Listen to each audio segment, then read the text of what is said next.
여러분 안녕하십니까? 말씀으로 하루를 여는 천수답의 새벽 묵상입니다. 오늘은 출애굽기 9장을 묵상합니다. 누가 바로의 마음을 교만하게 하였는가? 인간의 자유의지의 문제를 이야기할 때마다 단골로 언급되는 표현이 여호와께서 바로의 마음을 완악하게 하셨다는 출애굽기 9장 12절의 말입니다. 바로의 마음을 완악하게 만든 주체는 누구일까요? 바로 자신인가요? 아니면 하나님이신가요? 성경은 분명히 이 두 표현을 섞어가며 나타내고 있습니다. 과연 하나님은 사람의 마음을 그 당사자의 의지와는 상관없이 강요하시는 분일까요? 출애굽기에는 하나님이 바로의 마음을 완악하게 했다는 표현이 10번, 바로가 스스로 자신의 마음을 완악하게 했다는 표현이 10번씩 나옵니다. 블레셋 사람들은 사무엘상 6장 6절에 애굽인과 바로가 그 마음을 강팍하게 한 것 같이 어찌하여 너희가 너희 마음을 강팍해 하겠느냐고 말했습니다. 만일 하나님이 바로의 의지와는 상관없이 그 마음을 완악하도록 조정하셔서 그분의 말씀을 거역하도록 하셨다고 믿는 것이 과연 성경 전체의 하나님의 성품과 조화되는 것일까요? 만일 그렇다면 바로가 완악하게 행동한 것이 바로의 허물일까요? 아니면 하나님의 잘못일까요? 우리는 본장에서 하나님이 어떤 분임을 알 수 있는 그 단서 하나를 발견하게 됩니다.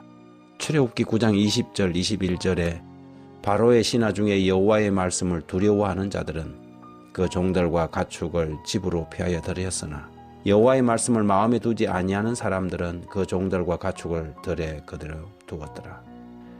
바로의 신하 중에 그간에 벌어진 재앙들을 경험하면서 그 마음이 하나님을 두려워하므로 모세가 우박 재앙에 대하여 말할 때에 자신들의 가축들을 피하게 한 사람들의 가축들은 하나님이 살려주셨습니다. 애굽인의 집이든 이스라엘의 집이든 10번째 재앙에서도 어린 양의 피를 하나님의 명령대로 자신의 집 문설주와 임방에 바른 사람들의 장자들은 살아남았지요. 하나님은 공의로우신 분이십니다. 그런 하나님이 바로의 마음을 완악하도록 통제하신다는 표현은 무엇을 의미합니까?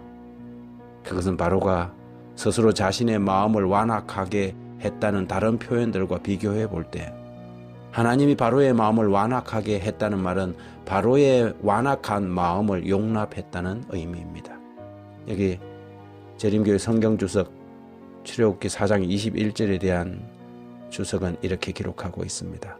하나님은 악인이 죽고 고통당하는 것을 전혀 기뻐하지 않고 오히려 모든 사람이 회개하여 구원에 이르기를 원하며 악인과 선인에게 그분의 햇빛을 비춰주신다. 그러나 태양이 서로 다른 물질에 대하여 그들 본성에 따라서 각기 다르게 작용하듯 예컨대 그것이 밀랍은 녹이지만 진흙은 굳게 한다. 하나님의 성령의 영향도 그 마음의 상태에 따라 다른 영향을 낳는다.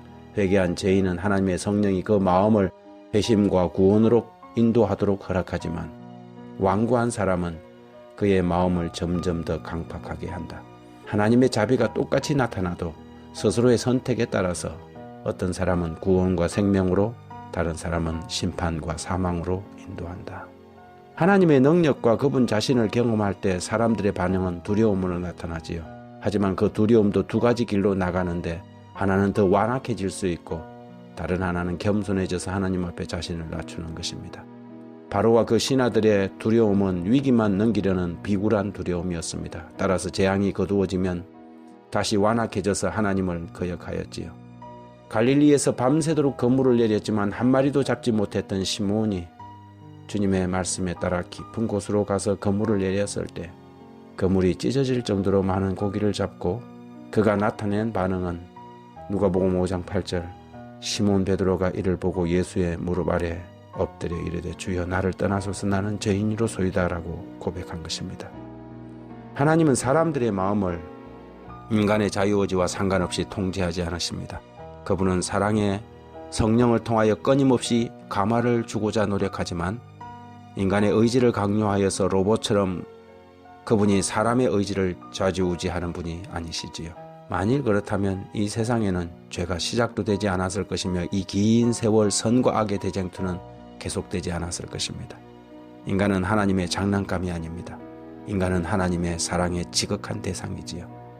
그래서 그분은 하나님의 독생자를 십자가에 내어주면서까지 죄인들을 향한 아픈 사랑을 계속하고 계시는 것입니다.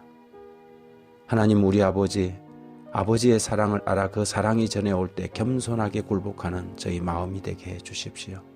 주님의 크신 은혜를 완악함으로 갚지 않게 하시고 순종의 제사를 쌓아 주님을 기쁘게 하는 성도의 길을 가게 하옵소서. 예수님의 이름으로 기도드립니다.